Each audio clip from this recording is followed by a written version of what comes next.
समाचार में मैं हूं आपके साथ त्रिशला यादव। उत्तर प्रदेश की राजनीति या फिर देश की राजनीति के लिए आज अहम दिन है। दो क्रूशियल मीटिंग जो है आज चलेगी। एनडीए की जो बैठक है वो आज शाम के 5 बजे होनी है। प्रधानमंत्री नरेंद्र मोदी जो है खुद इस बैठक की अध्यक्षता कर रहे हैं। वहीं विपक्ष और एनडीए की महत्वपूर्ण बैठक आज बेंगलुरु में विपक्ष 26 राजनीतिक दलें जो है वो बैठक कर रही हैं। सपा अध्यक्ष अखिलेश यादव और एलडी प्रमुख जयंत चौधरी भी इस बैठक में शामिल हो रहे हैं। पश्चिम बंगाल की सीएम ममता बनर्जी भी इसमें शामिल हो रही हैं। Bihar CM Nitish Kumar, deputy CM Tejashwi Yadav भी इसमें शामिल हो रहे हैं। कल जुन्नर पर विपक्षी नेताओं की बातचीत हुई थी। 2024 को लेकर विपक्षी पार्टियां जो है वो रणनीति बना रही है। वहीं दूसरी ओर दिल्ली में एनडीए की बैठक में 38 दल शामिल होंगे। बीजेपी ने एनडीए की मीटिंग बुलाई है जिसमें 38 जो सहयोगी दल हैं विपक्ष एनडीए के वो शामिल होंगे। एनडीए की बैठक में एलजेपी, लोजपा, हिंदुस्तान अवाम मोर्चा, निषाद, अपना दल, जन सेना, जननायक जनता पार्टी और तमाम जो 38 सहयोगी दल है, तमाम क्षेत्रीय दल है वो एनडीए की बैठक में शामिल होंगे। वहीं अगर बात विपक्ष की करें, विपक्ष में 26 दल जो हैं वो शामिल होंगे। तमाम प्रदेशों के सीएम और डिप्टी सीएम जो है वो इसमें शामिल हो रहे हैं। तमाम दिग्गज नेता वो भी विपक्ष की मीटिंग में शामिल हो रहे हैं। और सबसे अहम बात, जयंत चौधरी को लेकर के लगातार जो है वो कई तरह की अटकलें लगाई जा रही थी। जब पिछली मीटिंग बिहार के पटना में हुई थी जिसमें जयंत चौधरी नहीं शामिल हुए थे तो तमाम तरह की बातें कही जा रही थी, लेकिन जयंत चौधरी जो है आज विपक्ष की मीटिंग में शामिल हो गए हैं और तमाम तरह के जो प्रश्न थे उस पर पूर्ण विराम लग गया है। लेकिन इन सबके बीच जहां एक तरफ विपक्षी एकता जुटाने में लगा हुआ है 2024 को लेकर के, विपक्ष पूरी तरह से एनडीए को साधने में लगा हुआ है, वहीं दूसरी तरफ एनडीए की आज अहम बैठक प्रधानमंत्री नरेंद्र मोदी की अध्यक्षता में होनी है जिसमें उनके 38 जो सहयोगी दल हैं वो शामिल होंगे, जिसमें एलजेपी से लेकर के निषाद पार्टी, अपना दल, जनसेना, जननायक जनता पार्टी जैसे तमाम लोग मौजूद रहेंगे। सबके बीच जो एकनाथ शिंदे और अजीत पवार है वो भी शामिल होंगे। पिछले साल महाराष्ट्र की राजनीति में बड़ा उलटफेर देखने को मिला था। उद्धव ठाकरे की सरकार गिराकर एकनाथ शिंदे ने वहां पर सरकार बनाई थी और एनडीए की मीटिंग में पहली बार एकनाथ शिंदे और अजीत पवार भी शामिल हो रहे हैं। एनडीए भी पूरी दमखम के साथ अपनी सहयोगी दल के साथ मीटिंग करके रणनीति में लगी हुई है। दूसरी तरफ विपक्ष पूरी तरह से जो है वो एनडीए के किले को भेदने के लिए लगा हुआ है। तमाम प्रदेशों, तमाम स्टेटों के सीएम और डिप्टी सीएम के साथ विपक्ष भी बैठक कर रहा है। आज कर्नाटका में कांग्रेस पार्टी की नेतृत्व में ये जो बैठक है कर्नाटका में वो चल रही है और बीजेपी ने भी एनडीए की सहयोगी की अहम बैठक बुलाई है। एनडीए की बैठक में एलजेपी, लोजपा, हिंदुस्तान अवाम मोर्चा और तमाम जो सहयोगी दल हैं बीजेपी के वो शामिल है। और इस बैठक को लेकर के तमाम तरह की जो अटकलें हैं वो लगाई जा रही हैं और अब आज ये कई मायनों में देश की राजनीति के लिए, सिर्फ एक किसी प्रदेश के लिए नहीं, देश की राजनीति के लिए ये दिन अहम है। लगातार तमाम जो विपक्ष है, देखा जाए 26 विपक्षी दल एक है बीजेपी के खिलाफ, एनडीए के खिलाफ, तो वही दूसरी तरफ जो एनडीए है वो भी पूरे दमखम के साथ जितने सहयोगी दल हैं सभी की मीटिंग जो है आज दिल्ली में होनी है, दिल्ली स्थित अशोका होटल में। और इन सबसे बड़ी अहम बात जो है, कई ऐसे लोग हैं जो पहली बार इस मीटिंग में शामिल होंगे जिसमें महाराष्ट्र की राजनीति की फेरबदल की अगर बात की जाए, अजित पवार, एकनाथ शिंदे यानी कि भारतीय जनता पार्टी जो है वो चौतरफा जो समीकरण है वो बैठाने में लगी हुई है। और हमारे साथ जो है भारतीय जनता पार्टी के प्रवक्ता हरीशचंद्र अग्रवाल जी, श्रीवास्तव जी, माफ कीजिएगा, हरीशचंद्र श्रीवास्तव जी हमारे साथ जुड़ चुके हैं। हरीशचंद्र जी, विपक्ष लगातार जो है वो बीजेपी पर आरोप लगाती रही है सीबीआई और अन्य एजेंसियों के दुरुपयोग का। क्या इस बार विपक्ष पूरी ताकत के साथ सामना करेगा? नहीं, ये तो विपक्ष से पूछिए। विपक्ष तो 19 में भी इसी तरह से भारतीय जनता पार्टी से सामना के लिए आया था और चुनाव लड़ा था और परिणाम क्या रहा था आप सबने देखा था। भारतीय जनता पार्टी जनता जनार्दन के विश्वास भरोसे चुनाव में उतरती है और जो आदरणीय मोदी जी की सरकार है वो लोक कल्याणकारी नीतियों का क्रियान्वयन सुनिश्चित करने के लिए लगातार जिस तरह से गरीबों, पिछड़ों, कमजोर वर्ग के लोगों की समृद्धि और खुशहाली के लिए काम कर रहे हैं और देश के आन बान शान के लिए काम कर रहे हैं, उसमें आज जनता में चारों तरफ उनकी जय जय है।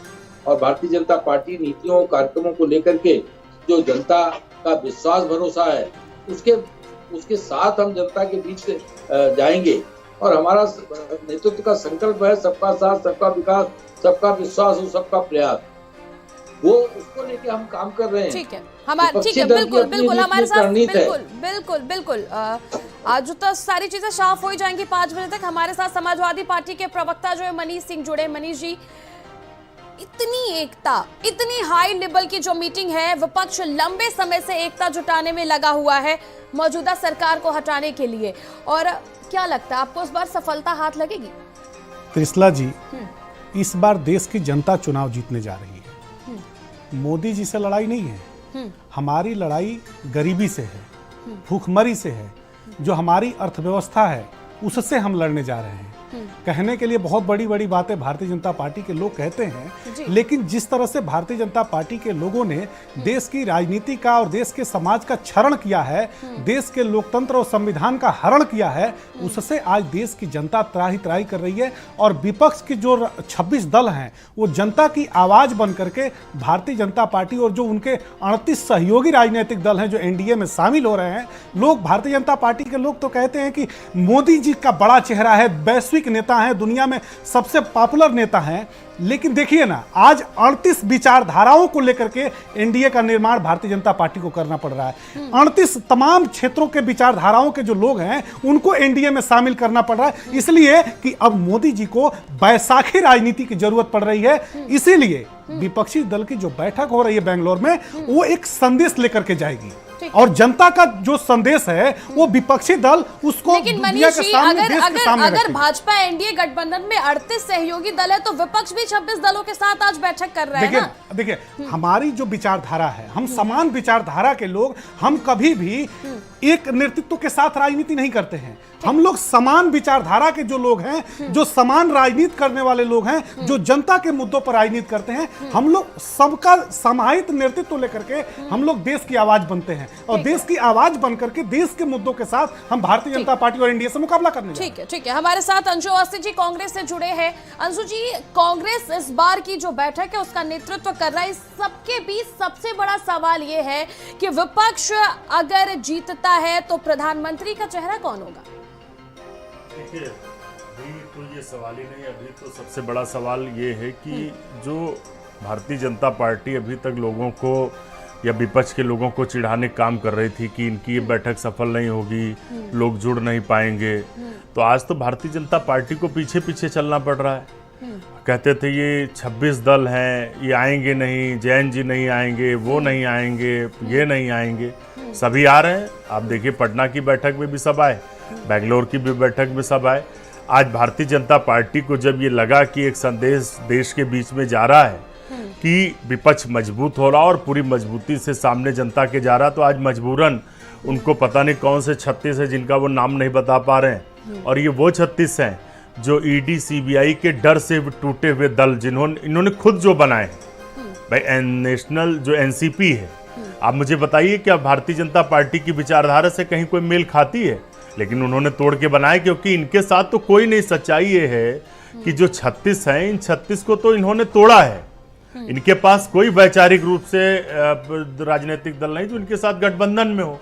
वैचारिक रूप से इनके साथ जो था वो 2019 में जेडीयू था, शिवसेना थी, अकाली दल था। आज तीनों पार्टी कांग्रेस के साथ में है, हमारे जो यूपीए का अलायंस है। तो इन्होंने तो जो ईडी सीबीआई इनकम टैक्स के डर से लोगों को तोड़ा, उनको साथ लेकर खड़े। अब जैसे ये पीछे पीछे चल रहे हैं, वैसे ही ये 2024 के चुनाव में भी पीछे रहने वाले हैं। दूसरा, प्रधानमंत्री पद का चेहरा कौन होगा? देखिए, अभी तक जब गठबंधन की बात होती थी तो जितने दूसरे लाइक माइंडेड पार्टी के नेता भी थे वो कहीं ना कहीं सवाल खड़ा करते थे। लेकिन जो राहुल गांधी जी की भारत जोड़ो यात्रा है, उसने इस देश को प्रभावित किया है। और राहुल गांधी जी लगातार इन 9 सालों में जनता के मुद्दों पर लड़ते रहे जब प्रधानमंत्री जी भी लोगों को कपड़े से पहचानने की बात करते थे, रंग देखकर पहचानने की बात करते थे, उनको हरे रंग से नफरत हो रही थी जो कि पूरी प्रकृति ही हरी है, तो तब वो मुद्दों पर लड़ रहे थे, महंगाई की बात कर रहे थे, बेरोजगारी की बात कर रहे थे। और जो बीजेपी ने वादे किए थे कि 2 करोड़ रोजगार देंगे, 15 लाख रुपए देंगे, महंगाई कम करेंगे, बेरोजगारी कम करेंगे, काला धन लाएंगे, पूरे विश्व में भारत का परचम लहराएंगे, उस पर सवाल कर रहे थे कि चाइना ने हमारी 15,000 स्क्वायर किलोमीटर जमीन कैसे कब्जा कर ली, इस देश में 45 साल में सबसे ज्यादा बेरोजगारी क्यों है, कांग्रेस सरकार में जो 400 का गैस सिलेंडर था वो 1200 का हो गया, महंगाई कैसे कम हुई, 60 रुपए का पेट्रोल 100 रुपए में बिक रहा। तो पूरे देश पे भारत जोड़ो यात्रा का, राहुल गांधी जी की मेहनत का प्रभाव पड़ा है। आपको ये लगता है कि भारतीय जनता पार्टी जिन मुद्दों के साथ आई थी वो अपने मुद्दों से हट गई है और कांग्रेस उन मुद्दे को अब सामने लाएगी? अगर मुद्दों पर बात कर रहे होते तो देश की एकता अखंडता का नारा देते हैं, पोस्टर लगाते हैं अपने घरों में बीजेपी के लोग। की बात करेंगे तो लगातार जनता मैंडेट तो बीजेपी को ही दे रही है ना। मैं बताए दे रहा हूँ, देश की एकता अखंडता की बात करते हैं। मणिपुर को जलते हुए 75 दिन से ज्यादा हो गए, प्रधानमंत्री जी मणिपुर का नाम तक नहीं ले रहे हैं, पूरे देश में रैलियां कर रहे हैं, वो प्रचार कर रहे हैं, राहुल गांधी जी वहां होकर आए। ये होता है देश से प्यार। देश से प्यार सिर्फ भाषणों में नहीं होता, उसके लिए जाना पड़ता है, लोगों को जोड़ना पड़ता है। हम आपके पास बीजेपी तो सिर्फ और सिर्फ झूठ बोलती है। हमारे साथ रोहित अग्रवाल जी जुड़े हैं रैली से। रोहित जी, तमाम जो सवाल उठ रहे थे जयंत चौधरी को लेकर के, हालांकि अब उस पर पूर्ण विराम लग चुका है। हर चौखट पर जाने वाले जो राजभर है, आपको क्या लगता है कि अब उनको ठहराव मिल जाएगा? देखिए, राजभर जी के बारे में मैं क्या टिप्पणी करूं, तो भारतीय जनता पार्टी को बताना चाहिए कि जिनको बोरी भर भर के उन्होंने गालियां दी थी, अब भारतीय जनता पार्टी उसको हर्ष स्वीकार कर रही है उन गालियों को। और साथ में उनके साथ साथ एक अब्बास अंसारी विधायक आए हैं राजभर जी के साथ, जो उनको तोहफे भी मिले भारतीय जनता पार्टी को। भारतीय जनता पार्टी को तो ये बताना पड़ेगा कि भैया ये तो मुख्तार अंसारी जी को इंटरनेशनल गुंडा बताते थे, अब्बास अंसारी को गुंडा बताते थे, उनके पूरे परिवार को गुंडा बताते थे। और ऐसी स्थिति में अब ये तो भारतीय जनता पार्टी ही बता पाएगी कि भाई ये इतने गुंडे कौन सी वॉशिंग मशीन में धो के और साफ सुथरे करके इन्होंने अपने यहाँ लिए हैं। अब ये तो भाजपा ही बता पाएगी। अब राजभर जी की इसके अंदर क्या गलती है? भाई अगर निशा जी में किसी को कोई व्यक्ति गाली दे रहा है और जिसको गाली मिल रही है वो उसको हर्ष स्वीकार कर रहा है, तो इसके अंदर भाई गाली देने वाले का क्या है? गाली देने वाला तो भाई जा रहा है, भाई वो अपने अपने मुद्दे लेके जा रहा है। अब वो मुद्दों पे जब वो पुनः भारतीय जनता पार्टी से धोखा खाएंगे तो पुनः वो गालियां देना शुरू करेंगे, क्योंकि अब तो भाई साफ हो गया है ना कि जो गालियां होती हैं उनकी एक्सपायरी डेट होती है। तो गालियों की भी एक्सपायरी डेट अब तो भारतीय जनता पार्टी ने बता दी है। तो देखिए, भारतीय जनता पार्टी का चाल चरित्र और चेहरा यही है कि जब तक विपक्ष में रहो तब तक आप भ्रष्टाचारी हैं, आतंकवादी हैं, आप परिवारवादी हैं, आपके अंदर सारे ऐब हैं। परंतु जैसे ही आप भारतीय जनता पार्टी में आप आ जाते हो, वैसे ही आप धुल पुछ के बहुत सुतरे नेता हो जाते हो और बहुत अच्छे नेता हो जाते हो। तब तो ये भारतीय जनता पार्टी का चाल चरित्र जनता देख रही है ना। तो हो रहे हैं जो 5 बजे प्रधानमंत्री के नेतृत्व में होनी है उसमें शामिल हो रहे हैं और उनके पास अच्छा खासा वोट परसेंटेज है, विधायक है, और 2024 के लिहाजा से आपको भी पता है कि क्या है उनकी जो पैठ है वो पूर्वांचल में। देखिए, राजनीति होती है दल से, राजनीति होती है विचारधारा से, परंतु भारतीय जनता पार्टी के जो इन्होंने बकेट सजाया है भारतीय जनता पार्टी ने 36 दलों का, उस 36 दलों के अंदर कितने राजनीतिक दल हैं और कितने राजनीतिक दल टूटे हुए विधायक हैं जिन्होंने अपना राजनीतिक दल का नाम देके वहां पे बैठ रहे हैं, ये देखना पड़ेगा। आप सोचिए, जिस राजनीतिक दल ने आपको विधायक बनाया। सारी बातों का जवाब हरिश्चंद्र अग्रवाल जी से लेते हैं। हरिश्चंद्र जी, आज जो मीटिंग हो रही है जिसमें तमाम दल जो है, सहयोगी दल, माफ कीजिएगा, हरिश्चंद्र श्रीवास्तव जी शामिल हो रहे हैं। लगातार ये आरोप लग रहा है कि आपकी पार्टी विचारधारा की बात करती है, जबकि शुरुआत में अकाली, शिवसेना और नीतीश कुमार की पार्टी आपके साथ थी। ये तीनों पार्टियां आप कांग्रेस के साथ है। कांग्रेस प्रवक्ता का ऐसा कहना है। और ये तमाम पार्टियां जो आज एनडीए की मीटिंग में शामिल हो रही हैं, ये टूटी हुई पार्टियां हैं। इन्हें एजेंसियों के डर से तोड़कर आप लोगों ने शामिल किया है, जिनको आज मीटिंग में बुलाया गया आपके सहयोगी दल। आप पर ये आरोप लगा रहा है कांग्रेस, आप पर ये आरोप लगा रहा है कांग्रेस, हरीशचंद्र जी। देखिए जहन जी, कांग्रेस पार्टी तो लोकतंत्र की, अभी मनीष जी कह रहे थे ना कि लोकतंत्र की हत्या और क्या क्या देखिए, मैंने आपको बताया था जब आप कांग्रेस की बात करेंगे, सबसे पहले कांग्रेस बात कर रही बेरोजगारी महंगाई की, और ये कांग्रेस ये है, कांग्रेस वाले 9 साल से आपकी सरकार है। इस देश में जो तानाशाही आपने स्थापित की है, लोगों को आवाज उठाने की आजादी नहीं बची है। पत्रकार जब सवाल करते हैं तो आप जेल भेजने का काम करते हैं, आप लोगों को रंग से पहचानते हैं। अरे कांग्रेस के सवालों के जवाब दीजिए। कांग्रेस पार्टी कांग्रेस तो जनता के सवाल उठा रही कि 45 एक सेकंड, अंशु अवस्थी जी, एक सेकंड, अंशु अवस्थी जी, मैं आप दोनों लोगों एक सेकंड, आप लोग एक एक करके बोलेंगे तो जनता, मेरी बात सुनिए, उसका जवाब नहीं आपके पास। समय की बहुत कमी है, कांग्रेस ये है वो है, मेरी बात सुनिए, कांग्रेस की हरीश जी एक सेकंड, बौखलाहट तो आपकी दिख रही है, जवाब दीजिए, कांग्रेस की बौखलाहट तो आपकी दिख रही है, कितनी तोड़ तोड़ के पार्टी समय की बहुत कमी है, 9-11 हो जाएंगे। ये बौखलाहट तो आपकी दिख रही है मुझे। जनता आपको, जनता आपके अहंकार को सबक सिखाने जा रही है। ठीक है, ठीक है, ठीक है, अंशु जी एक सेकंड, हिमाचल में सिखाया, अंशु जी एक एक करके बोलिए, देखिए समय की बहुत कमी है, इस तरह से आप में से कोई सबको देख के घबराते हैं। आप में से किस तरह से कोई अपनी बात नहीं रख पाएगा। आप लोग उत्तर प्रदेश में 17 पेपर लीक हो गए, नौजवान सड़क पर लाठियां खा रहा नौकरी के नाम पर। आप लोगों को सिर्फ कांग्रेस और नेहरू जी याद आते रहते हैं। अंशु जी मेरी बात समझे, अब बहुत समय की कमी है, आप उनको जवाब दे लेने दें। आप पे साफ साफ आरोप लग रहा है हरीश चंद्र जी कि आज इस मीटिंग को लेकर के, देखिए मैं साफ कर दूं, ये चर्चा है जो आज हाई लेवल मीटिंग देश में चलने वाली है। आज जो मीटिंग चल रही है उसको लेकर के आप पे आरोप लग रहा है कि आपके जो सहयोगी दल आ रहे हैं, आपका जो विचारधारा था, विचारधारा की तीनों पार्टियां जो हैं, चाहे वो नीतीश कुमार की पार्टी हो, चाहे वो अकाली दल हो, चाहे वो शिवसेना हो महाराष्ट्र की, तीनों पार्टियों को आपने तोड़ा और जो उसके प्रमुख हैं वो आज जो है कांग्रेस के साथ है। इस मीटिंग में, एनडीए की इस मीटिंग में तमाम वो लोग शामिल हैं जिन्हें एजेंसियों के डर से बीजेपी डरा रही थी। ये साफ साफ आरोप भारतीय जनता पार्टी पर लग रहा है जो आज इस मीटिंग में शामिल हो रहे हैं। क्या कहेंगे इस पे आप? शॉर्ट में जवाब दीजिएगा, समय की बहुत कमी है जी। आरोप पूरी तरह होते हैं।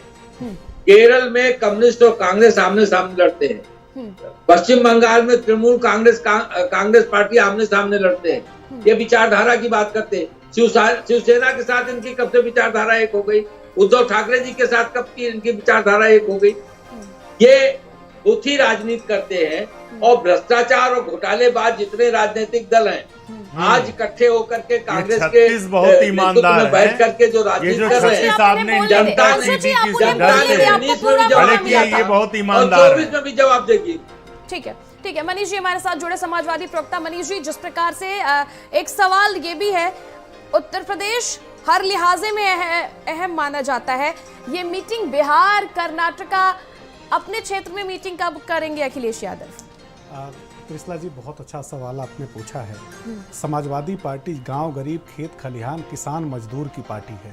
हम भेदभाव मिटाने की बात करते हैं, छुआछूत मिटाने की बात करते हैं, और मुख्य मुद्दा जो हमारा रहता है वो आरक्षण का सवाल। उत्तर प्रदेश में और देश में जिस तरह से आरक्षण का भोजन भारतीय जनता पार्टी ने किया है, हमारी लड़ाई आरक्षण को बचाने को लेकर के। और त्रिशला जी सबसे महत्वपूर्ण बात है, 830 सांसद और विधायक, अभी द हिंदू अखबार ने एक लेख में लिखा था, ये खबर छपी थी कि 830 सांसद और विधायक जो अन्य दलों के थे उनको भारतीय जनता पार्टी ने तोड़ करके अपनी पार्टी में शामिल किया। और दुर्भाग्य देखिए, हम लोगों के लिए तो सौभाग्य की बात है कि उसमें से मात्र जीतने के जो दूसरे भारतीय जनता पार्टी में लोग शामिल हुए, उसके बाद जब चुनाव वो लड़े तो मात्र 44% लोग जीत करके चुनाव आए।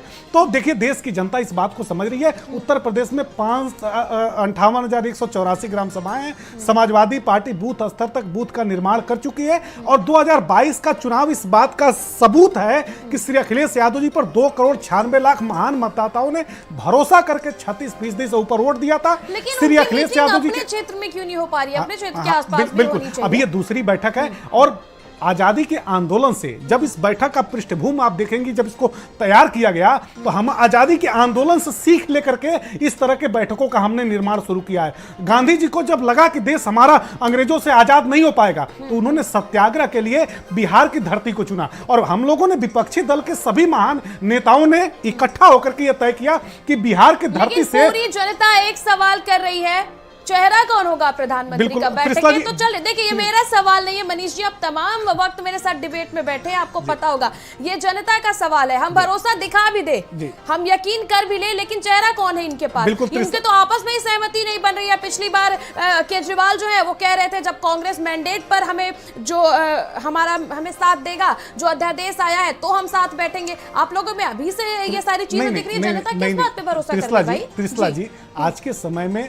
भारतीय जनता पार्टी के तानाशाह के खिलाफ भारतीय जनता, अब देखिए ना त्रिशला जी, आप तो बहुत परिपक्व पत्रकार हैं और आपका एक बहुत ही रेपुटेशन है। 3610 सीबीआई और ईडी के देश भर में छापे पड़े हैं, लेकिन गुजरात में कोई एक, अभी हरिशंकर श्रीवास्तव जी, मुझे तो कभी कभी तरस आता है। मैं कल ही एक नेता से कहा था कि हरिशंकर श्रीवास्तव जी को देख करके दुख होता है कि भारतीय जनता पार्टी ने इनका सिर्फ उपयोग किया, अभी तक कुछ नहीं बनाया। हरिशंकर श्रीवास्तव जी, त्रिशला जी, अपनी पार्टी को देख के मनीष जी दुख करिए। त्रिशला जी सिर्फ इनसे पूछ लीजिए, 3610 अभी तक ईडी और सीबीआई के छापे पड़े हैं गुजरात में अभी तक। त्रिशला जी इनसे पूछिए कि एक भी छापे ईडी और सीबीआई के क्यों नहीं पड़े? क्या पूरा देश चोर और बेईमान है? और क्या गुजरात में जो इनके भारतीय जनता पार्टी के सहयोगी हैं, क्या वही ईमानदार हैं? भारतीय जनता पार्टी जिस तरह की परिपाटी और जिस तरह की राजनीति को आधार बना करके राजनीति कर रही है, उससे राजनीति का क्षरण और हरण दोनों हुआ है। इसी से हम लोग लड़ रहे हैं, और चेहरे का बात नहीं है, मुद्दों पर हम लोग लड़ने वाले लोग हैं। और आने वाला जो समय होगा उसमें चेहरा भी दिखेगा, मुद्दा भी दिखेगा, और जनता भी हमारे साथ दिखेगी। यही देखना चाहती है। रोहित जी, एक फाइनल कमेंट मैं आपसे शॉर्ट में चाहूंगी। आज जो मीटिंग होनी है, मानती हूँ आप लोग तमाम सवाल बीजेपी पर लगा रहे हैं, एनडीए पर लगा रहे हैं, लेकिन आज देखिए ना पूरी सहयोगी दल और आप ही के पार्टी से अभी दारा सिंह चौहान को देखिए इस्तीफा देके बीजेपी में शामिल हो गए। वो क्या चल रहा है? आप लोग उधर मीटिंग कर रहे हो, इधर तमाम जो बड़े नेता है वो आपकी पार्टी से जाने की बात कर रहे हैं। किस प्रकार से आप देखते हैं सपा के गठबंधन और सहयोगी पार्टी है आप?